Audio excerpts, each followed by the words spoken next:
सभी को नमस्कार।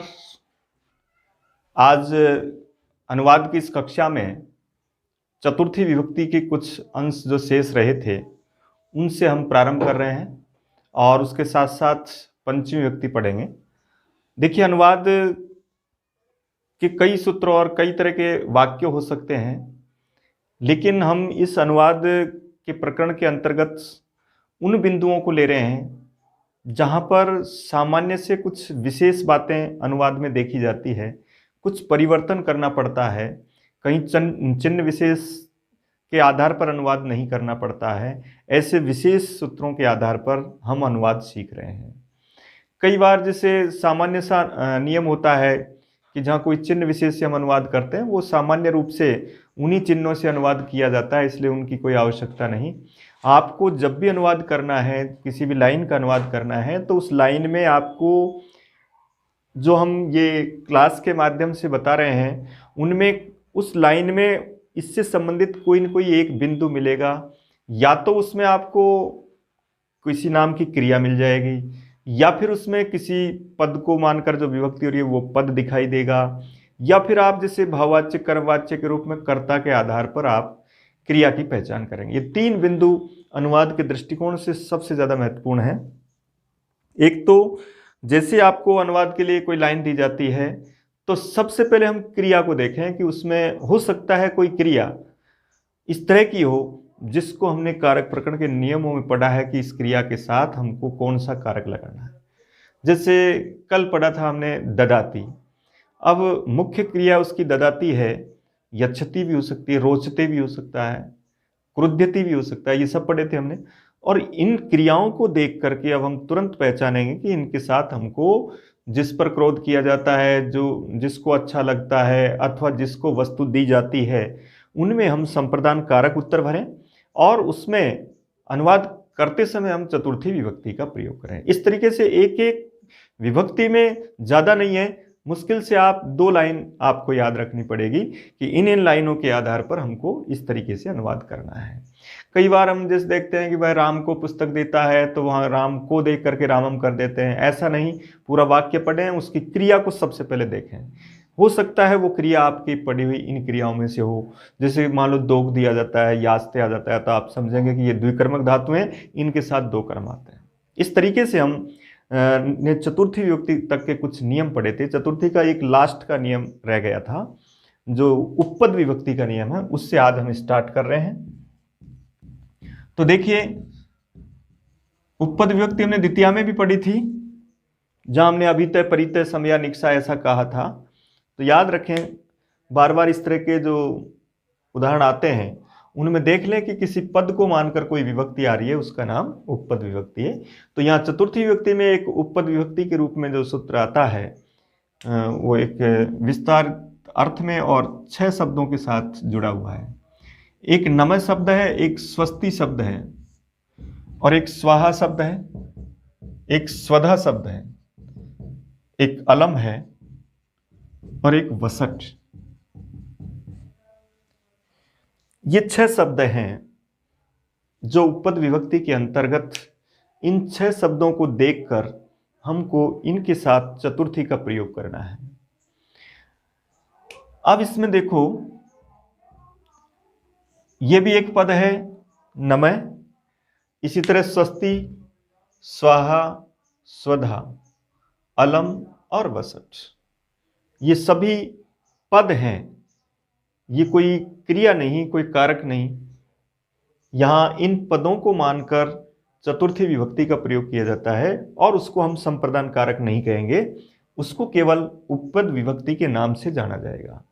कभी कभी ऐसा भी पूछ लिया जाए, मान लो कोई विशेष प्रश्न, कि निम्नलिखित में से कारक का उदाहरण कौन सा है, कौन सा नहीं है, तो याद रखो वहाँ कारक का उदाहरण पहचानने के लिए हमको क्रिया की आवश्यकता होती है। अगर क्रिया नहीं है तो वहाँ कोई कारक नहीं है, क्योंकि कारक की परिभाषा में भी यही था, क्रियान्वयित्वम कारकत्वम, यानी क्रिया के साथ जिसका अन्वय होता है उसको हम कारक कहते हैं। तो जैसे मान लो ये कहा जाए मासम मंगलम, और पूछा जाए बताओ ये मासम में कौन सा कारक है, इसका मतलब यहाँ कारक नहीं है क्योंकि यहाँ कोई क्रिया नहीं है।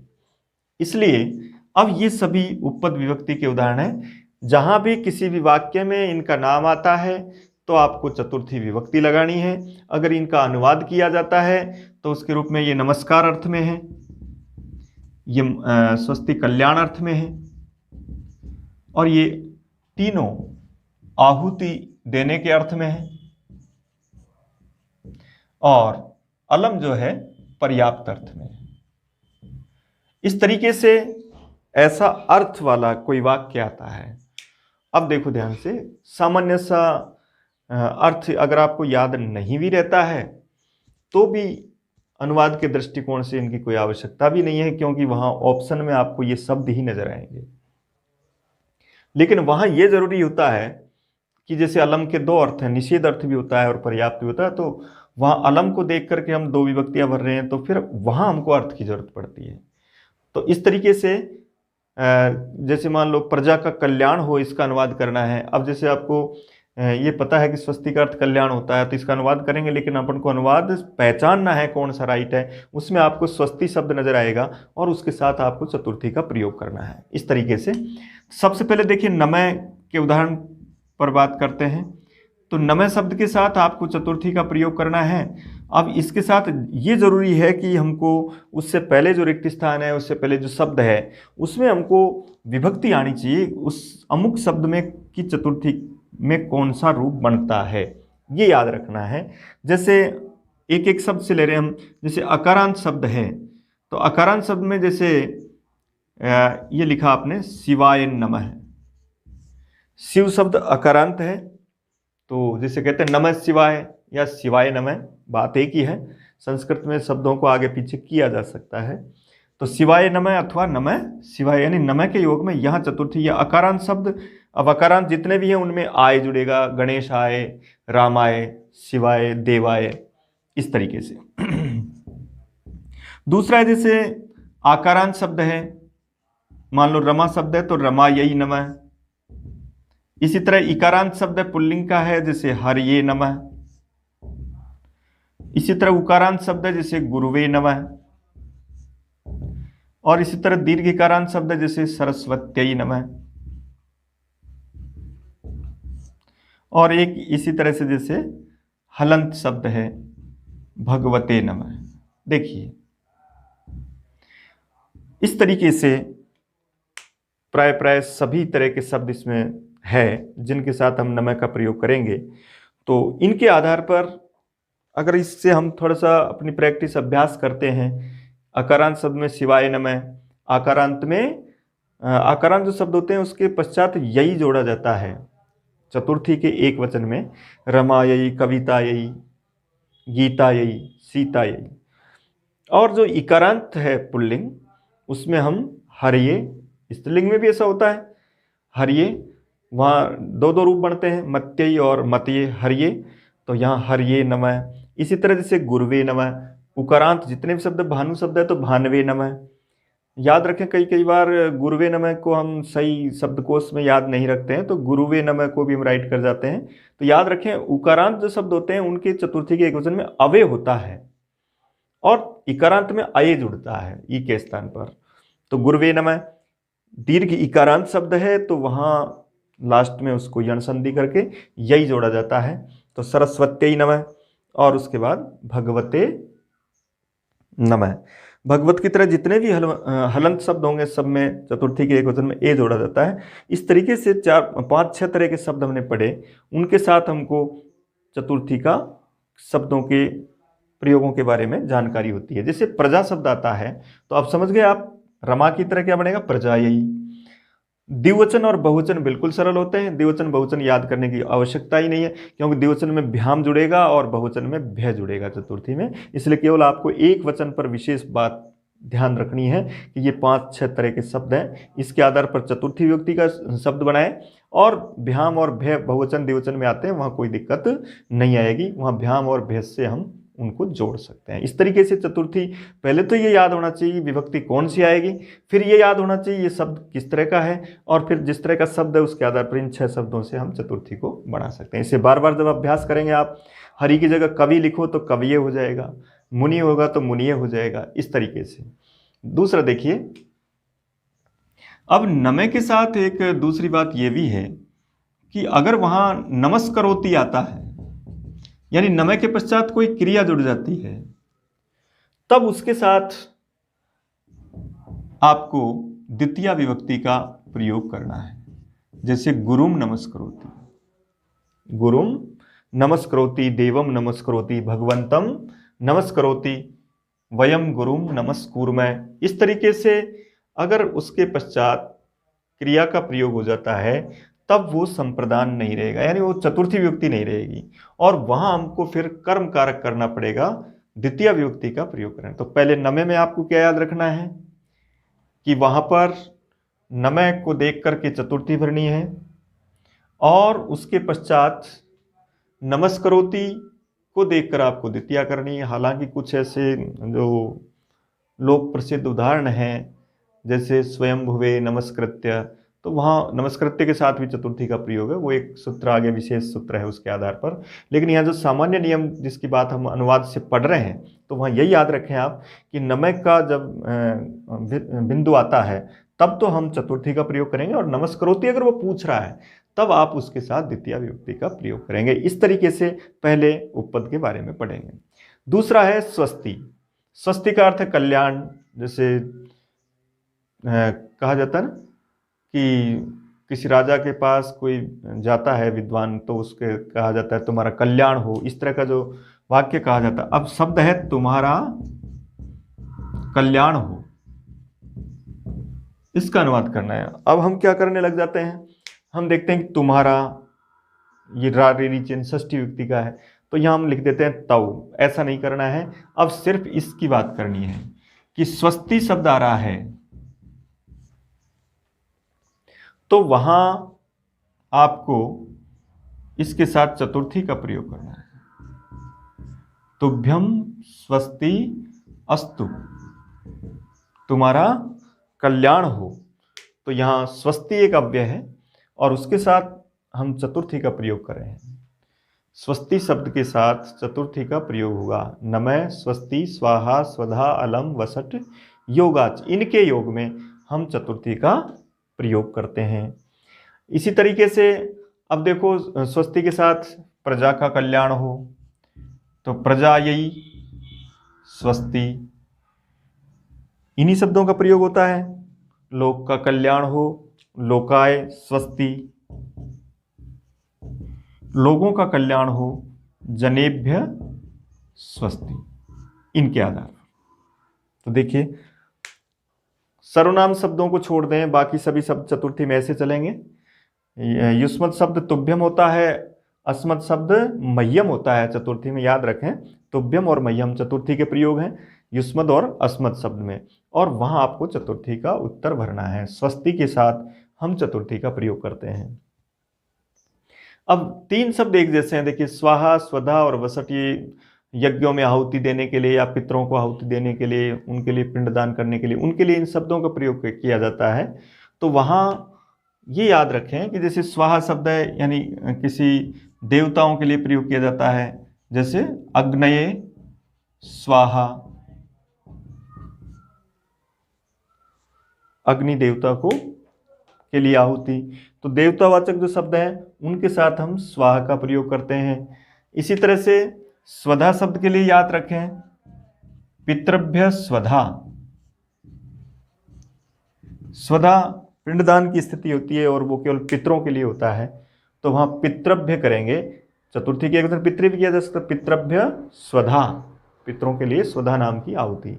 और एक वसट, ये इंद्राय वसट, इंद्र के लिए इसका प्रयोग किया गया, इंद्राय वसट। अब ये थोड़ा ऐसे भी ध्यान रखें आप कि जैसे मान लो स्वधा आ गया और इधर रिक्त स्थान पूछा जा रहा है, तब आप पितृभ्य भरें, क्योंकि इसके लिए यह है, स्वधा की जो स्थिति होती है वो केवल पितरों के लिए होती है, तो वहां पितृभ्य स्वधा। वसट का इंद्र के लिए है, इंद्राय वसट। बाकी देवताओं के लिए हम स्वाहा शब्द का प्रयोग करते हैं। तो अगर बाद वाला शब्द दे करके भी रिक्त स्थान पूछता है तो आपको इस तरीके से उसका प्रयोग करना है, और अगर इधर दे रखा है, पितृभ्य दे रखा है, तब आपको इधर स्वधा भरना है। स्वधा को देख करके चतुर्थी का एक वचन, द्विवचन, बहुवचन किसी का भी हम प्रयोग कर सकते हैं। विभक्ति चतुर्थी आनी चाहिए।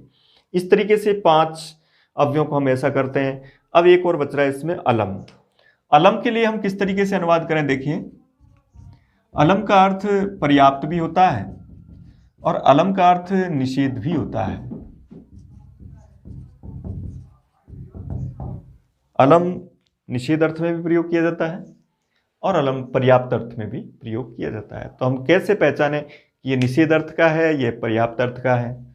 तो जहां किसी वस्तु के लिए बारे में मना करने के लिए कार्य किया जाता है, तब वहां हम अलम निषेध अर्थ में तृतीया विभक्ति का प्रयोग करते हैं। तो अलम में निषेध जब अर्थ करेंगे तब तृतीया विभक्ति का प्रयोग किया जाएगा, और जब पर्याप्त अर्थ में करेंगे तब हम चतुर्थी विभक्ति का प्रयोग करते हैं। अब कैसे पहचाने कि ये चतुर्थी में है और ये तृतीया में है, या इसके साथ तृतीया भरे हैं या चतुर्थी भरे हैं? तो देखिए जैसे एक उदाहरण लिखा मैंने, पहला लिखा अलम, और अब रिक्त स्थान आया और पूछा गया कि बताओ क्या आएगा। कोष्टक में मैंने हसित शब्द लिखा है, इस शब्द का उचित शब्द भरिए। तो यहां अलम हसितेन होगा, क्योंकि यहां इस कार्य को करने के लिए मना किया जा रहा है, यानी हंसो मत। तो अलम हसितेन, यहां मना करने अर्थ में हम तृतीया विभक्ति का प्रयोग करेंगे, क्योंकि इसमें ज्यादा से ज्यादा अलम होगा और एक मना करने वाला जो वाक्य शब्द है उसका प्रयोग किया जाएगा। इस तरीके से उसको पहचाना जा सकता है। जैसे एक लिखा अलम और फिर यहां लिखा चिंता। अब केवल दो ही शब्द है, अलम और चिंता। अगर हम पर्याप्त अर्थ करेंगे तो पर्याप्त अर्थ के लिए कम से कम अलम के अलावा दो पद जरूरी होंगे, उसके लिए यह पर्याप्त है। लेकिन निषेध में एक ही शब्द हो सकता है, दो भी हो सकते हैं, लेकिन मुख्यतः इसकी पहचान आप एक शब्द के रूप में ही हम प्रयोग करेंगे। इसी तरीके से जैसे तो अलम क्या बनेगा, चिंता शब्द की तृतीया है चिंतया, अलम चिंतया। और इसी तरीके से जैसे अलम श्रमेण, एक है जैसे अलम वार्तया, बात मत करो, श्रम मत करो, हंसो मत, चिंता मत करो। ये सब निषेधात्मक अर्थ के रूप में अलम के पश्चात एक शब्द के रूप में अगर प्रयोग लिखा है तब आप उसमें तृतीया भरें। चतुर्थी के रूप में जैसे लिखा आपने, जैसे दुर्जनेभ्य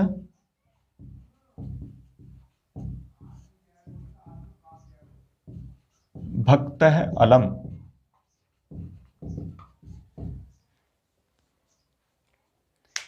अर्थ हुआ दुर्जनों के लिए भक्त पर्याप्त है। तो यहां देखिए अब अलम के साथ दो शब्द, कम से कम दो शब्दों का प्रयोग अवश्य होगा। अब इसमें दुर्जनेन भक्त ऐसा नहीं कर सकते हम, इसका अर्थ होगा दुर्जनों के लिए भक्त पर्याप्त है। जैसे दैत्येभ्य हरि अलम, यानी राक्षसों के लिए भगवान पर्याप्त है। तो इस तरह से यहां अलम के अलावा कम से कम दो शब्द होना आवश्यक है, तब उसको वहां पर्याप्त अर्थ के रूप में प्रयोग करेंगे। इसी तरह जैसे अलम मल्ल है मल्लाय, एक के लिए दूसरा पर्याप्त, एक मल्ल के लिए दूसरा मल्ल पर्याप्त है। तो यहां भी दो शब्दों का प्रयोग हुआ, इसलिए यहां अलम के साथ हम चतुर्थी विभक्ति का प्रयोग करते हैं। इस सूत्र के आधार पर इस सूत्र के कई बार उदाहरण पूछे जाते हैं, और इसमें नमय और अलम ज़्यादा महत्वपूर्ण है। नमय के साथ चतुर्थी, नमस्करोति के साथ द्वितीया, अलम के साथ तृतीया और चतुर्थी दोनों का प्रयोग कर रहे हैं। तो निषेध अर्थ में हम तृतीया कर रहे हैं और पर्याप्त अर्थ में हम चतुर्थी का प्रयोग कर रहे हैं। अब इसके साथ एक इसमें एक और इस तरह का सूत्र और है कि अगर स्प्रह धातु का प्रयोग होता है तो वहां इप्सित भी सर्वनाम, इप्सित भी संप्रदान संज्ञक हो जाता है। इसलिए स्प्रहति क्रिया भी अगर आपको दिखाई देती है, ये कुछ अलग से है। स्प्रहति आप ऐसे नोट कर ले, कथयति, निवेदयति, इन क्रियाओं का भी जब नाम आएगा तो इसके साथ भी हमको यहां चतुर्थी का प्रयोग करना है, और ये स्प्रहति के साथ इप्सित संप्रदान होगा। जैसे इसके सामने लिखेंगे हम पुष्पेभ्य स्प्रहति, जैसे शिष्याय कथयति गुरुवे निवेदयति। निवेदन करना, कहना, और स्प्रे धातु का अर्थ है चाहना। इसके साथ इस शब्द को भरना है पुष्पेभ्य स्प्रेयति, ये भी संप्रदान कारक है। चतुर्थी में जब भी कोई अनुवाद के लिए वाक्य आएगा तो ये जो आपने 5-6 जो नियम पढ़े, इनके अलावा रीट परीक्षा के अंतर्गत, यहाँ तक कि सेकंड ग्रेड के अंतर्गत भी इनके अलावा किसी सूत्र का और कोई उदाहरण नहीं होगा। विशेषकर या तो संप्रदान संज्ञा का मुख्य सूत्र है, उसके पश्चात दूसरा महत्वपूर्ण जो सूत्र है वो रुचि अर्थ वाला है, और तीसरे में क्रुद्ध धातु थी, चौथे में हमने ये नमः स्वस्ति आदि जो शब्द पढ़े हैं इनके आधार पर, और अधिक से अधिक स्प्रह और कथ और निवेद्य, इनका अनुवाद को चतुर्थी विभक्ति में पूछा जा सकता है। अब पंचमी विभक्ति पढ़ रहे हैं, देखिए।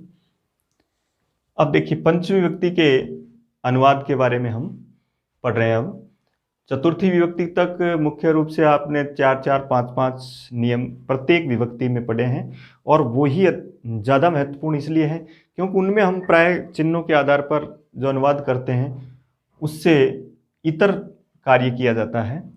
अब पंचमी में भी आप इस तरह से पढ़ें। पंचमी का सबसे जो महत्वपूर्ण सूत्र है और जिसको पूछा जाता है कई बार, सबसे पहला यही सूत्र है, ध्रुवम पाये अपादानम। अर्थात ये महत्वपूर्ण सूत्र अपादान संज्ञा करने वाला, जिसमें ध्रुव की अपादान संज्ञा होती है।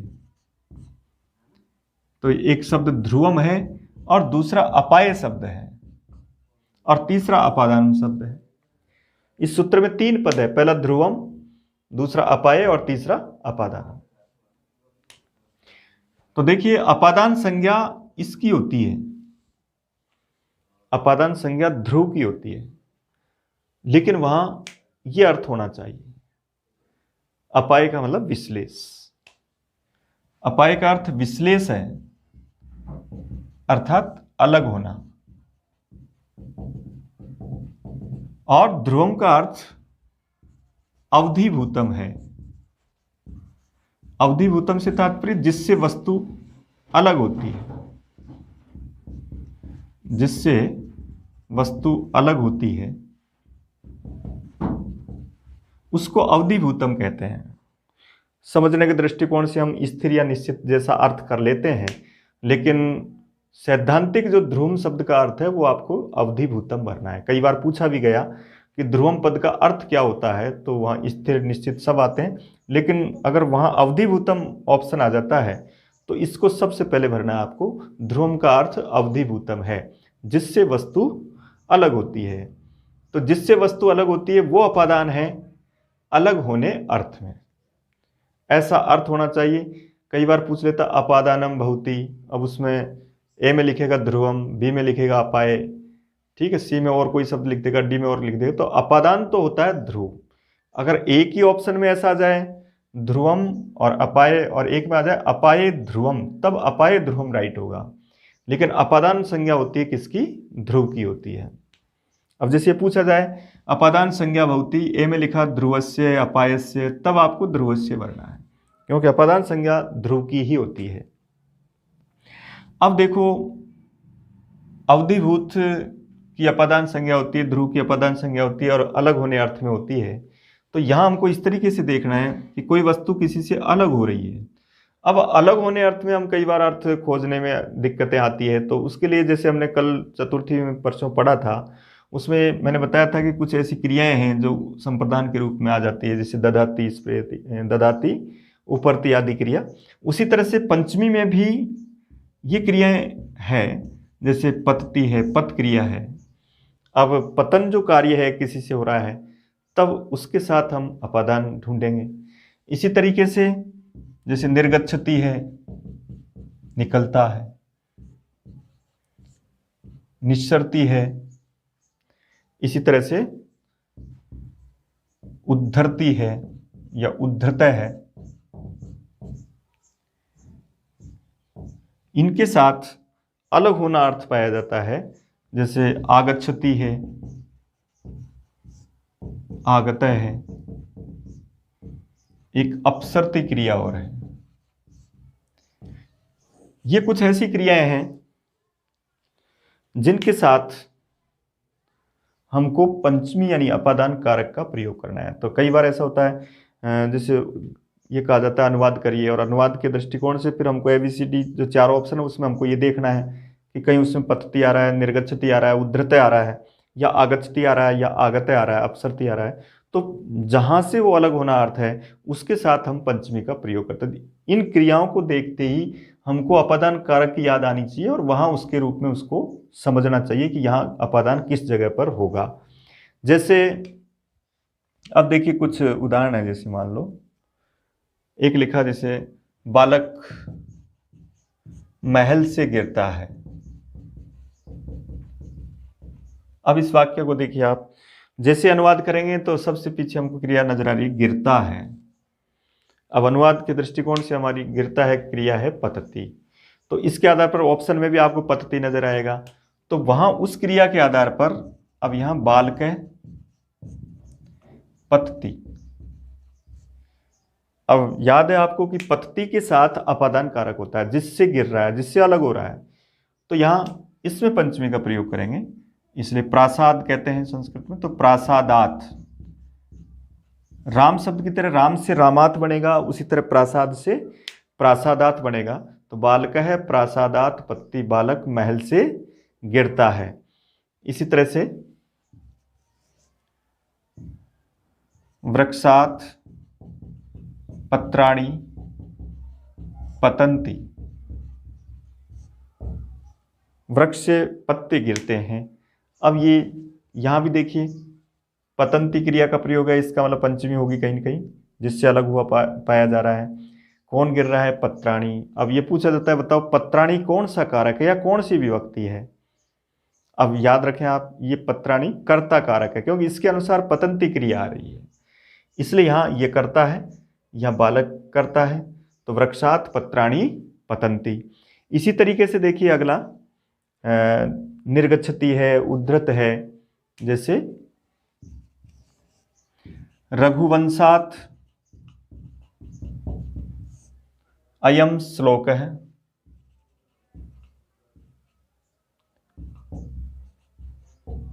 उद्धृत है। रघुवंश से यह श्लोक लिया गया। उद्धृत के साथ पंचमी का प्रयोग करेंगे, उससे लिया गया यानी उससे अलग हुआ, इसलिए रघुवंशात पंचमी का प्रयोग करेंगे। अयम श्लोक है, इसका कर्ता हो गया। अयम इसका सर्वनामिक विशेषण है श्लोक का, इसलिए जो इसमें विभक्ति है, जो जिस तरह का ये शब्द है उसी तरह का ये विशेषण आएगा। तो अयम श्लोक है उद्धृत, और इसके अनुसार फिर कत प्रत्यांत क्रिया आएगी। तो रघुवंश से यह श्लोक लिया गया, तो यहां भी रिक्त स्थान आता है तो उसमें हम पंचमी, यानी इनको देखें हम, पतति आ रहा है, निर्गच्छति आ रहा है। जैसे गृहात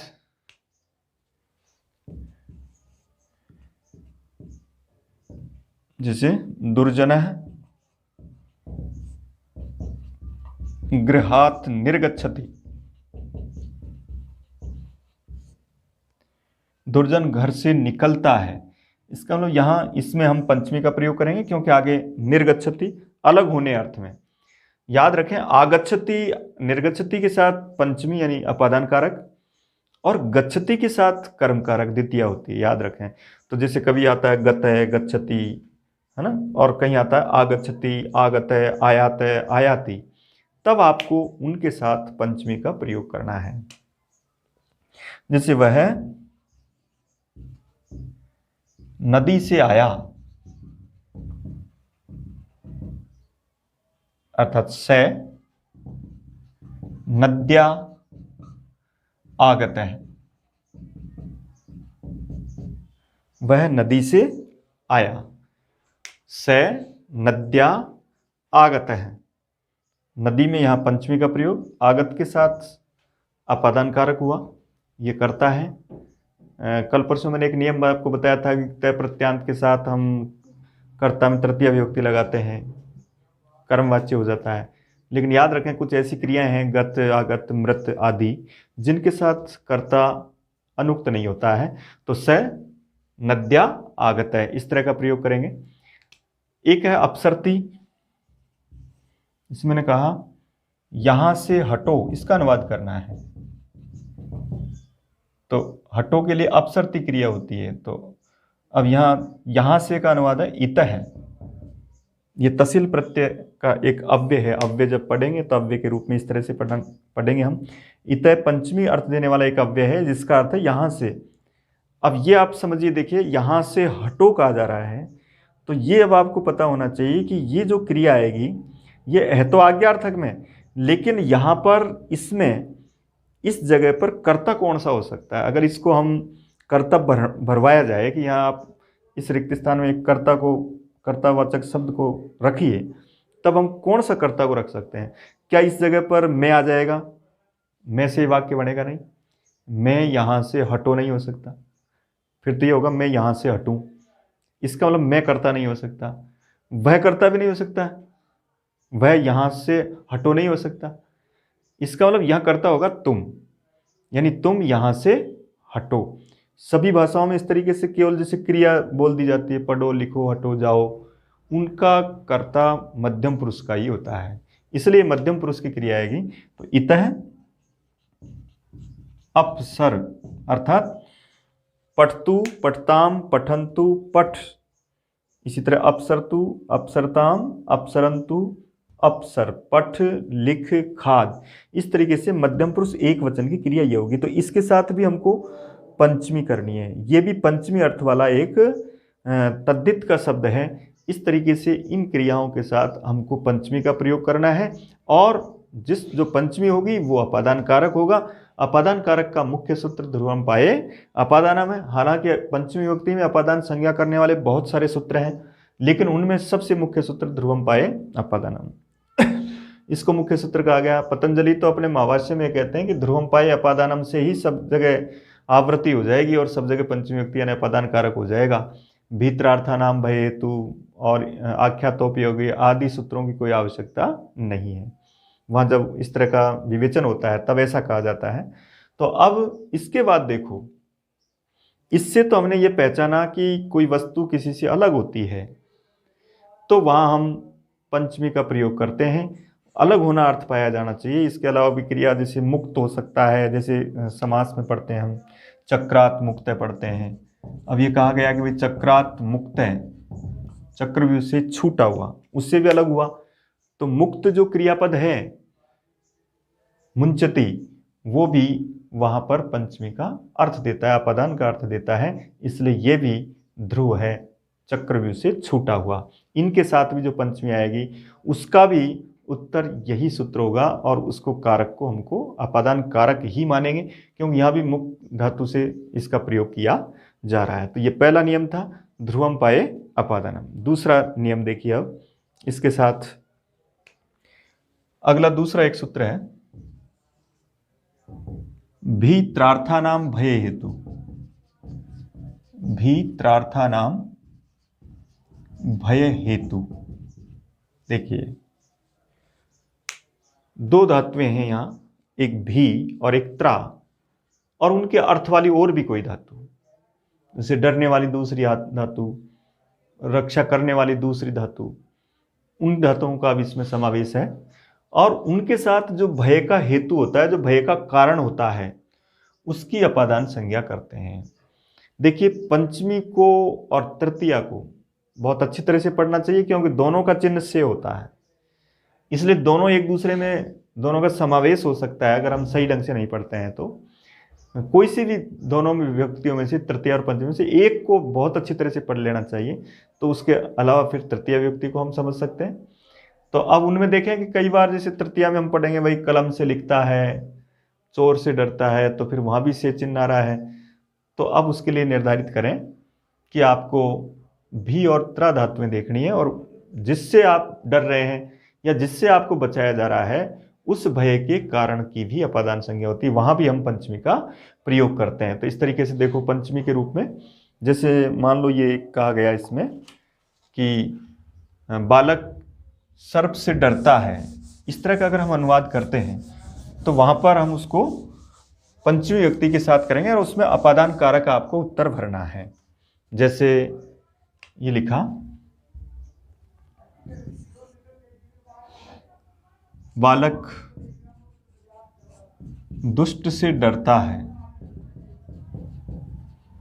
अब यहां ये क्रिया है, जैसे डरता, बचाता, ऐसी क्रिया है, तो उसका कारण ढूंढिए, भय का कारण कौन है वहां, वो अपादान कारक कहलाएगा, इसलिए उसमें अपादान कारक भरे।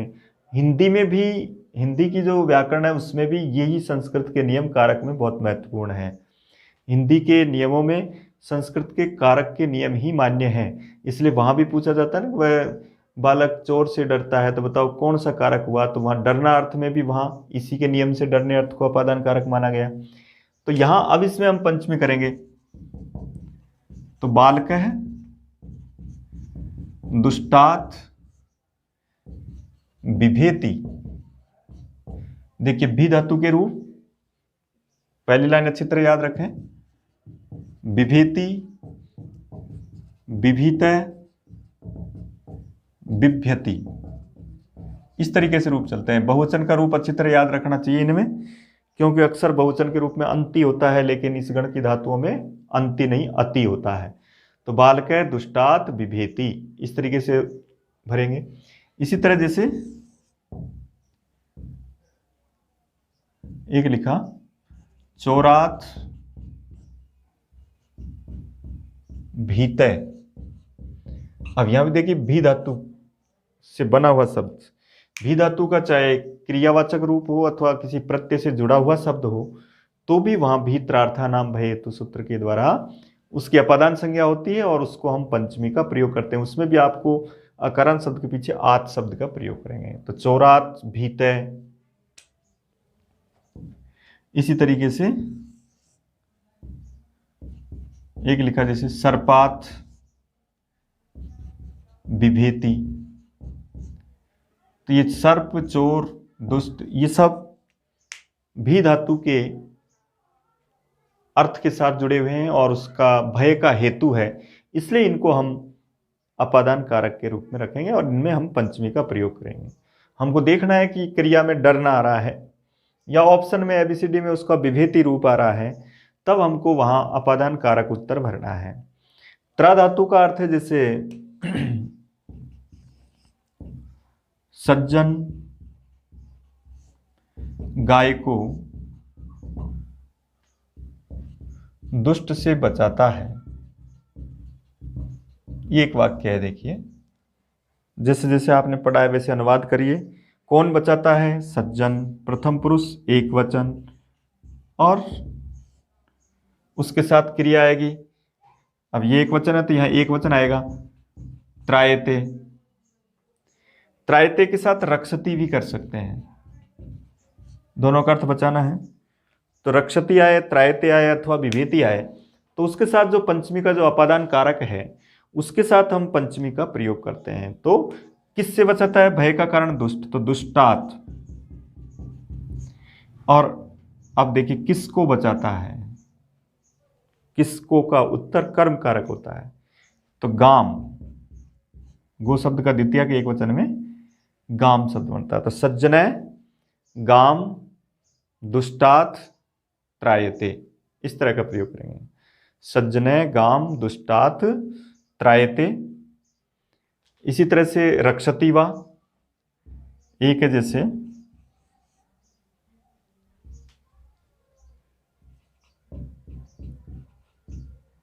बालकम चोरात त्रायते, बालक को चोर से बचाता है। तो यहाँ चोर शब्द में पंचमी का प्रयोग करेंगे, क्योंकि यहाँ त्रा धातु का प्रयोग है, रक्ष धातु का प्रयोग है, भी धातु का प्रयोग है। इनके साथ हम भय के हेतु की अपादान संज्ञा करते हैं और इसमें पंचमी विभक्ति का प्रयोग करते हैं। पहले नियम में आपने अलग होना पड़ा था, किसी से अलग होना पाया जाता है, उसको हम अपादान कारक कहते हैं। और दूसरे में दूसरा जो नियम आप पढ़ रहे हो पंचमी का, उसके साथ आप पढ़ रहे हैं कि जहाँ पर भय का कारण हो और भी यात्रा धातु से अर्थ वाली दूसरी धातु का प्रयोग हो, तो उसके साथ भी हम पंचमी का प्रयोग करते हैं, वो भी एक अपादान कारक है। इतनी जो विषय वस्तु है उसके लिए सिर्फ 2 लाइन में हम ऐसा लिख लें, इन क्रियाओं को लिख लें कि निर्गच्छति, उद्धृत, आगस्ती आगत अपसरती इनमें अलग होने के अर्थ में, और भी और त्रा के रूप में भय के हेतु के साथ पंचमी यानी अपादान की का प्रयोग किया जाता है। तो आपको उन क्रियाओं से अभ्यास करना है और उसके साथ पंचमी विभक्ति का प्रयोग करना है। अगला तीसरा एक नियम और देखिए इसमें, पंचमी में भी 5 नियम महत्वपूर्ण हैं जिनसे अनुवाद पूछे जाते हैं। बाकी कारक प्रकरण के आधार पर पढ़ेंगे। अनुवाद के दृष्टिकोण से इन 5 बातों पर आपको ध्यान रखना है। तीसरा नियम पढ़ रहे हैं, अब देखिए। एक है, एक तीसरे नियम के रूप में 2-3 नियमों को एक में मिला करके पढ़ रहे हैं अपन। एक तो विद्या प्राप्त करने अर्थ में,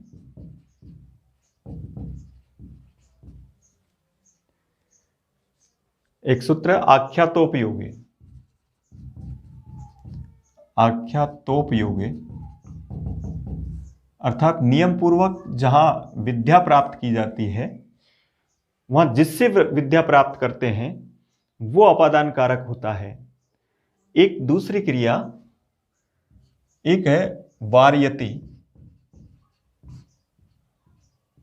जहां किसी से किसी को दूर किया जाता है।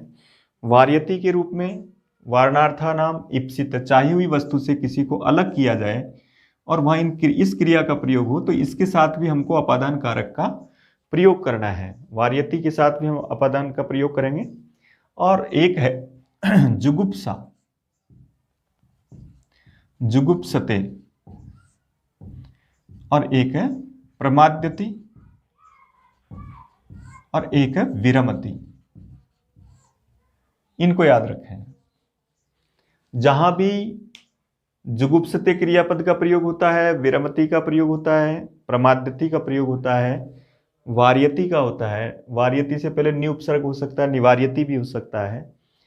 और यहां विद्या प्राप्त करने में कोई गुरु हो सकता है, उसकी हम अपादान संज्ञा करते हैं। जैसे एक अनुवाद करते हैं, छात्र गुरु से व्याकरण पढ़ते हैं। देखिए अनुवाद करना है, ये करता है, पढ़ते हैं। कौन पढ़ते हैं? छात्र, तो बहुवचन आ जाएगा छात्रा। इसके बाद इसको लिखो पठन्ति अथवा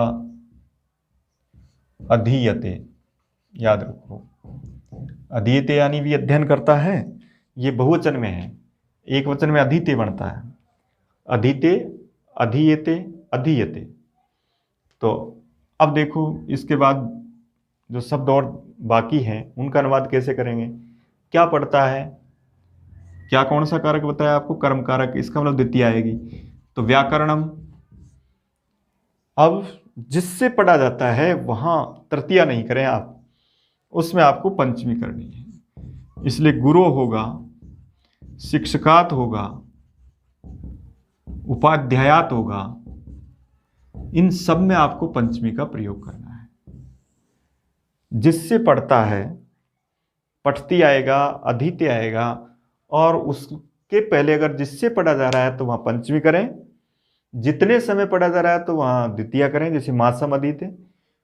और अगर इसके बारे में मैंने पहले बताया था, अगर वो भूतकाल में आता है तो वहां तृतीया हो जाती है, मासेन हो जाता है।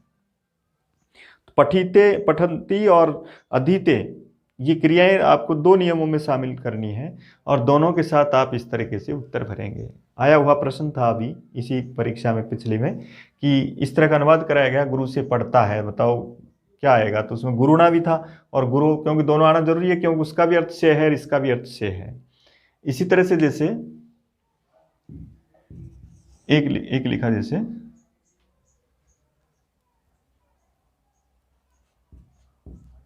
सन्मित्रम पापात निवारयति,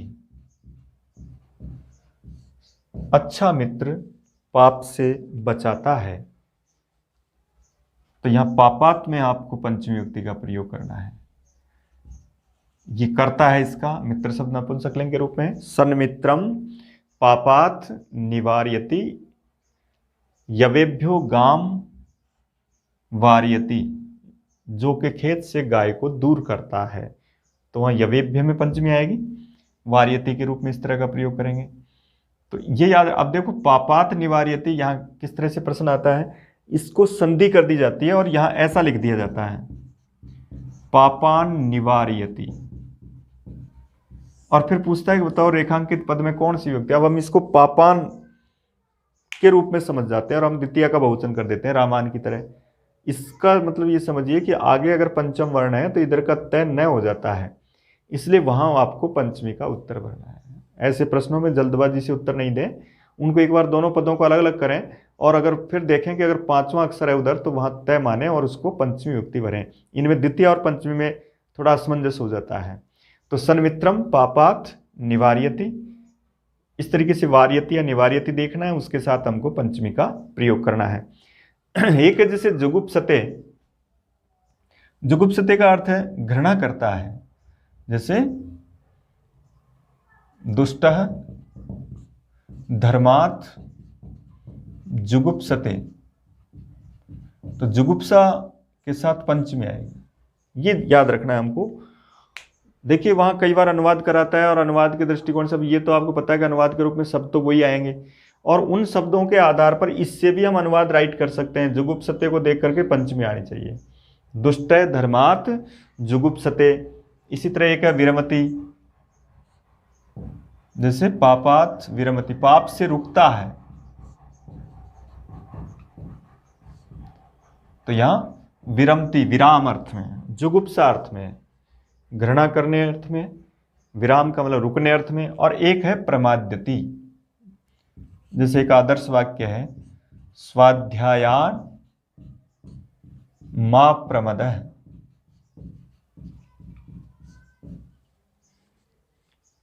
शैक्षणिक संस्थाओं का एक लोगो होता है, आदर्श वाक्य होता है स्वाध्यायात मा प्रमदः।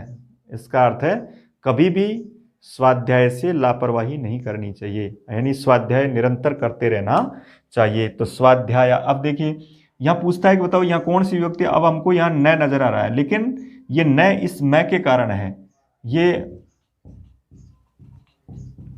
इस तरह का शब्द है स्वाध्यायात मां, लेकिन मां के साथ जब तय की संधि करते हैं तो तय भी न हो जाता है, पांचवा अक्षर हो जाता है। पांचवें अक्षर को देख करके ये अक्षर भी पांचवा हो जाता है, इसलिए स्वाध्यायात मां प्रमदः। तो यहां भी आपको इसको देख करके पंचमी वर्णी, ऐसे आदर्श वाक्य आ जाते हैं, क्योंकि आदर्श वाक्य कई संस्थाओं के होते हैं और उनको कई बार कोई वहां का प्रोफेसर है उसी संस्था का और वही उस पेपर सेटर हो जाता है, तो अपनी संस्था के इस तरह के आदर्श वाक्य को परीक्षा में पूछ लेता है। इसलिए याद रखें इस तरह के शब्दों के, जैसे दूर संचार विभाग का आदर्श वाक्य अहर्निशम सेवामहे, तो अहर्निशम में समास पूछ सकता है, यानी द्वंद्व समास होगा, और इसमें आपसे विभक्ति पूछ सकता है। तो स्वाध्यायात मां प्रमदः, अप्रमदः प्रमाद्यति, कोई से भी क्रियापद आए आपको उससे पहले पंचमी का प्रयोग करना है। अनुवाद और कारक का मतलब आपसे उचित विभक्ति पूछी जा रही है उसके कारण से, कि उस क्रिया के कारण यहाँ कौन सी विभक्ति का हम प्रयोग करते हैं। तो जुगुप्सते के साथ पंचमी आएगी धर्मात् जुगुप्सते, पापात विरमति और स्वाध्यायात मां प्रमदः। इस तरीके से ये हमने आज पंचमी विभक्ति के 3 नियम पढ़े हैं, 2 नियम और बाकी हैं, वो कल की क्लास में पढ़ेंगे। इनका आप इसी तरह से अभ्यास करते रहें, निश्चित रूप से आप सप्तमी विभक्ति आते आते समस्त विभक्तियों के अनुवाद अच्छी तरह से कर सकेंगे। थोड़ा सा क्रियाओं का आप अभ्यास करें, शब्द रूप और क्रिया रूप जो पहले पढ़ाए थे उनको एक बार वापस रिपीट करें इस अनुवाद के टॉपिक के साथ, फिर आपको कारक में भी ये बहुत ज़्यादा सुविधा प्रदान करेगा। धन्यवाद।